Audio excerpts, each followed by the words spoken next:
As of this moment, the Christian terrorists in the U.S. House are debating and flailing each other over the changes made to the great, big, beautiful budget bill of Donald Trump's by the Senate. However that turns out, there are millions of people in this country who are going to feel the lash. There's no point in my continuing to talk about it because it is a given. Everybody knows what's going to happen, except the dumb fuckers who sent these demons to Washington to do this to them. Incredible.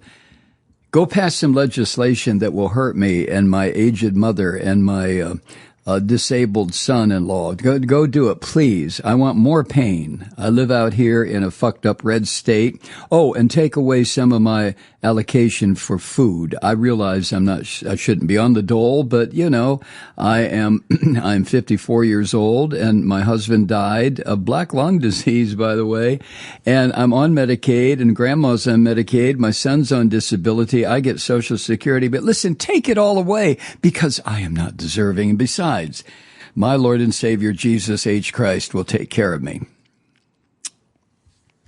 Okay. Whoever feels that way will soon have a chance to fully understand what the people that they sent to Washington to represent them has done to them. And they'll also have a chance to fully understand, if these dumb fuckers are capable, what the toilet rat has done to them also, and their families, while he continues to play golf and rake in literally hundreds of millions of dollars with scam after scam after scam. What I read the other day, there have been 5 or 6 situations now that were impeachable offenses committed by this filthy fucking Donald Trump. But, of course, impeachment has to arise in the House, and it will not. Unless and until the Democrats get control. And even then, what's the point of a third impeachment? Who gives a shit? You know what I'm saying? It doesn't matter anymore. Not to Trump. Trump has proof positive that everybody in this country, a massive landslide of voters, loves him so much that they just must have him as president. And the Supreme Court has told him, do what you will, son. And the Christian terrorists in the House and the Senate have said, don't hit us, we'll do whatever you'd ask us to do. And the few remaining critics are becoming fewer remaining critics. So,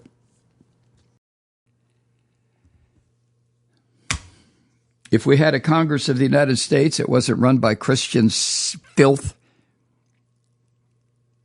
this fucker would be impeached and removed already. 6 months into his second attempt to destroy the country, and this time he's going to be successful unless he stopped. But he would have been impeached already and convicted and kicked to the fucking curb, along with that bully boy zombie of his, J.D. Vance. But that's not where we live. We don't live there. I wish we did live there, where we had a Congress that represented the people, but we don't. We have a Congress that represents rich people and religious nutfucks, Christian nutfucks. Oh, and speaking of that, I came across something the other day about how the toilet rat and the so-called Republican Party, and I wish media would stop referring to it as the Republican Party. I mean, who the fuck does not understand that what goes under the heading of the Republican Party is no more that than it is, I don't know, a bunch of whalers in Sweden going out to sea. In other words, it doesn't make any sense. There is no Republican Party. But the toilet rat and the Republican Party are now facing serious backlash from, you ready for this? Faith leaders. Well, a certain group of faith leaders is certainly not the fucking Southern Baptist Convention, right? No.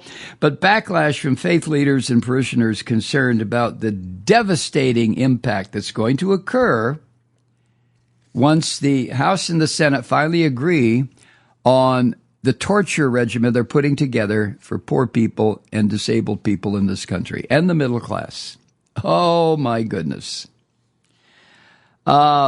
Now, you know, the toilet rat portrays himself as appointed by God. That's why the bullet whizzed by and just nicked his ear, right? God reached down and saved him. And any Christian Pentecostal or evangelical fuckwad, if you can stop them from chanting in tongues or waving their arms in the air long enough to get a comment, they will tell you, of course, God sent an angel. The angel was standing right behind Donald. The angel got dead, but Donald is okay. Yay, Donald, yay, Donald, yay, Donald. So the toilet rat, who says he was appointed by God and saved by God and blessed by God, is pushing for insisting on this bill that has the steep cuts to nutrition, health care, tax cuts that'll benefit the rich. Yeah, and so now we're supposed to believe that faith leaders are denouncing his goals. Oh, give me a fucking break. Yeah, there's a few faith leaders. Absolutely. But the majority, I'll tell you one of them, a faith leader, one of the senators from here in Georgia, Raphael Warnock, who is a Baptist pastor at the Ebenezer Baptist Church, the very church that Martin Luther King used to attend and preach at. And then there's the Reverend William Barber from North Carolina. Yeah, Barber was arrested a week ago, in April, along with some of his other faith leaders, and they're real faith leaders, as they held a prayer in opposition to this legislation. So, yeah, you want some faith leaders who are actually doing something? I'll tell you where to look to. Look to a handful of local parish priests. Yeah, Catholics. Sorry, but yes, which does not negate my arguments about the Catholic Church, this hellacious, goddamn demonic organization. But you do have some priests who will stand for dignity and decency and taking care of our fellow citizens, like the so-called Messiah charged people to go do. And you'll find a few Jewish leaders who say the same thing because they fucking know what happens.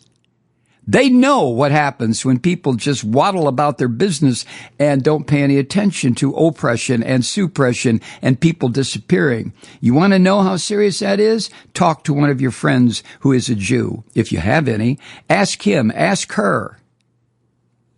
Or talk to one of your black friends who've been dealing with fucking shit like this for 300 years here in the land of the free and the home of the brave. So yeah, there are some faith leaders. I'm not going to call them religious leaders at all. Faith leaders. It includes white and black, Protestant, Jew, Catholic.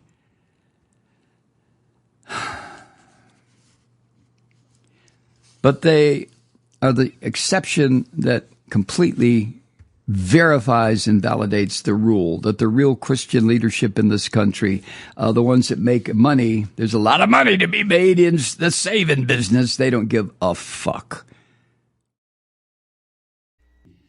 Hi, Truth Seekers. Mike Malloy here. You know, the Progressive Voices Network brings you commercial-free commentary from today's leading progressive radio hosts and pundits, like me, Mike Malloy, 24 hours a day. I'm not your typical old guy from the 80s or the 90s talk radio host, and Progressive Voices is not your typical talk radio network. It's a listener-supported nonprofit with no corporate control whatsoever over our broadcast. So hosts like me, Mike Malloy, are free to rant and scream and carry on about whatever we like. We're often controversial, but we're never boring. Weeknights, 9 p.m. in the East, 6 p.m. in the West on the Progressive Voices Network. Always progressive, always on. I'm Mike Malloy. Keep it lit.